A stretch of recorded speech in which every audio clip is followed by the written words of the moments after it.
তার নাম হচ্ছে মালপোয়া। হ্যাঁ, এই যে এখানে কলা আছে, এই কলা থেকে আমি 3টা কলা নেব। হ্যাঁ, 3টা কলা নেব, একটু গুড় নেব, একটু চিনি নেব, একটু চালের গুঁড়ো দেব, এটা চালের গুঁড়ো, আর একটু আটা দেব, আর একটুখানি নুন দেব, আর অল্প একটু মৌরি দেব।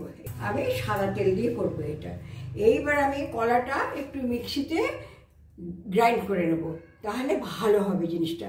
আর দুধ দিয়ে গুলবো। 3টা বলেছিলাম, 3টা করে 3টা কম হয়ে যাবে। হ্যাঁ, 4টা কলা দিয়েছি। এবার আমি মিশ্রণটা আপনাদের তৈরি করে দেখাচ্ছি।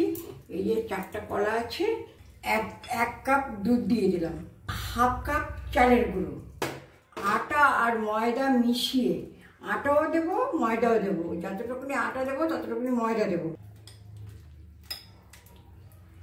আখি গুড় 2 টেবিল স্পুন দিলাম, 2 টেবিল স্পুন দিয়ে দিলাম চিনিটা, সামান্য একটু নুন দিলাম, এই যে মৌরি দিয়ে দিলাম, এর মধ্যে একটু কাজুর গুঁড়ো দিচ্ছি। হ্যাঁ, আর দিলাম।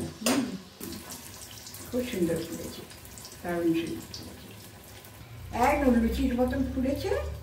এবারে ছাঁচাই করে আমি তুলে রেখে দিচ্ছি।